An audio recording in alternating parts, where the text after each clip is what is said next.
Shalom depuis Nazareth. Vous êtes dans Israël plus proche de vous, les reportages qui vous immergent dans les récits bibliques.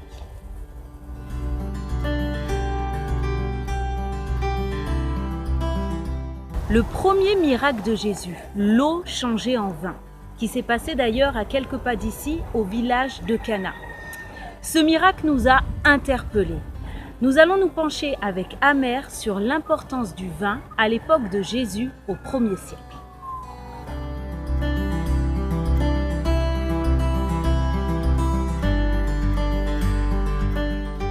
Bonjour Amer, est-ce que tu peux nous expliquer ce miracle de l'eau changée en vin? Est-ce que le vin avait une signification particulière pour les habitants du 1er siècle? Oui, Stéphanie, je vais vous expliquer. Nous sommes ici sur un pressoir à vin du 1er siècle où les gens du temps de Jésus venaient fouler le raisin pour en extraire le jus. Ce pressoir a été découvert ici, ainsi que beaucoup de fragments et de tessons de poterie datant aussi du 1er siècle. Comme vous pouvez le voir, ce pressoir est fait de deux parties. En contrebas, vous voyez une citerne et en haut, une surface plane. Les deux parties sont connectées par une petite rigole, qu'on peut voir ici. Le tout a été fait à la main, creusé dans la roche, avec un marteau et un burin. Comment est-ce qu'on foulait le raisin à cette époque? Les grappes de raisin étaient mises ici, sur l'espace plat. Les gens ôtaient leurs chaussures et tout simplement marchaient sur le raisin pieds nus pour le presser. Le mou alors coulait par cette rigole jusque dans la citerne en contrebas. Quand ils avaient fini de fouler le raisin, ils puisaient le jus avec une louche, le mettaient dans des jarres et l'emmenaient chez eux où ils fermentaient. Il était très important de fouler le raisin pieds nus car il ne fallait surtout pas écraser les pépins. Si les pépins étaient écrasés, alors ils donnaient un goût amer au jus de raisin. Pour obtenir du vin, on mettait le jus dans des jarres fermées et scellées où on le laissait fermenter au moins 40 jours. Au bout de 40 jours, le premier vin était prêt. Mais il est certain que plus on attendait, meilleur le vin était. J'aimerais maintenant vous parler du premier miracle que Jésus a fait. Il a fait ce miracle à Cana, en Galilée. Jésus était invité à un mariage et le vin est venu à manquer.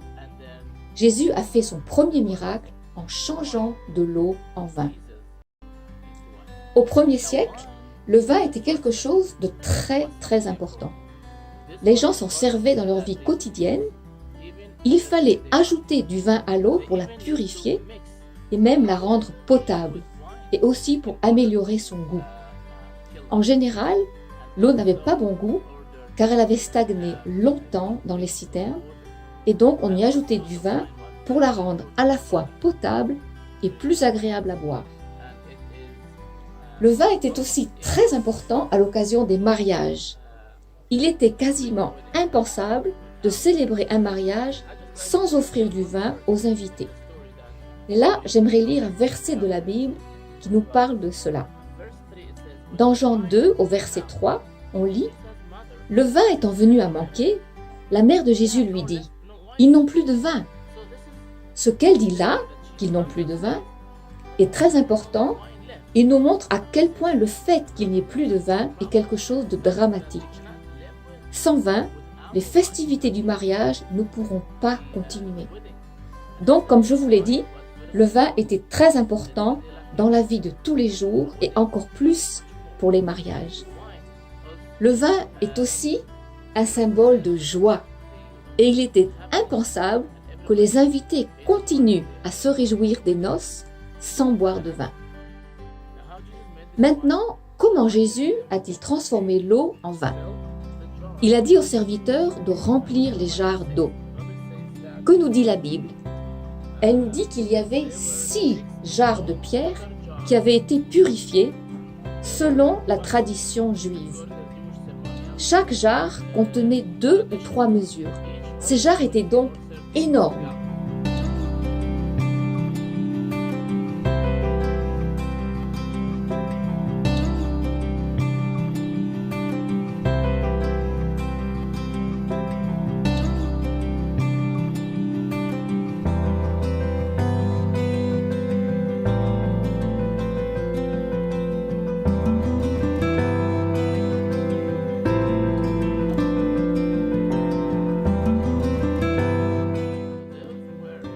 était-elle si grande?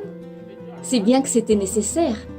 Et ça nous confirme qu'il fallait beaucoup de vin et qu'on buvait beaucoup de vin à l'occasion des mariages. C'est pour cela que ces jarres étaient énormes. La Bible dit que ces jarres étaient en pierre. Et ce détail est important, car selon la tradition juive, pour qu'un objet impur puisse être lavé et purifié, il fallait qu'il soit fait de pierre. S'il était en argile, on ne pouvait pas le purifier et il fallait donc le jeter au rebut. C'est pour cela que la Bible précise que les jarres étaient en pierre et avaient été lavées selon la tradition juive. Elles étaient donc pures et prêtes à servir. Et là, j'aimerais vous faire réfléchir un peu sur quelque chose. Imaginez que vous êtes un de ces serviteurs auxquels Jésus a demandé de remplir les jarres d'eau. Vous remplissez la jarre d'eau et tout de suite après, Jésus vous dit d'aller servir le maître d'autel comme si vous lui serviez du vin. Or, vous venez juste de remplir la jarre d'eau de vos propres mains et il faut maintenant que vous alliez servir le maître d'autel comme si vous lui serviez du vin. Auriez-vous eu une telle foi? Imaginez, c'était le premier miracle que Jésus faisait. Les serviteurs n'avaient vu Jésus faire encore aucun miracle.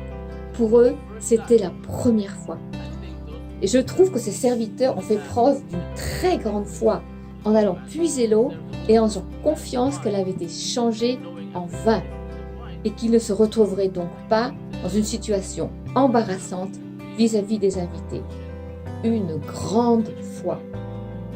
Ce premier miracle de Jésus, de l'eau changée en vin, peut premièrement nous interpeller sur le fait que Jésus était concerné par les soucis quotidiens de la vie des hommes.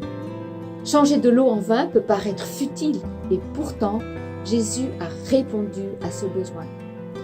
Et ce premier miracle peut être aussi comme une image, une préfiguration de l'œuvre de Jésus sur terre.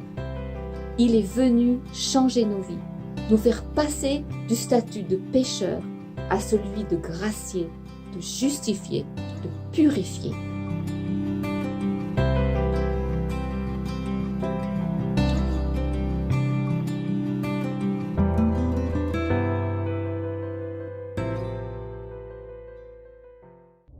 On se quitte avec le verset du jour et je vous dis à très bientôt à Jérusalem.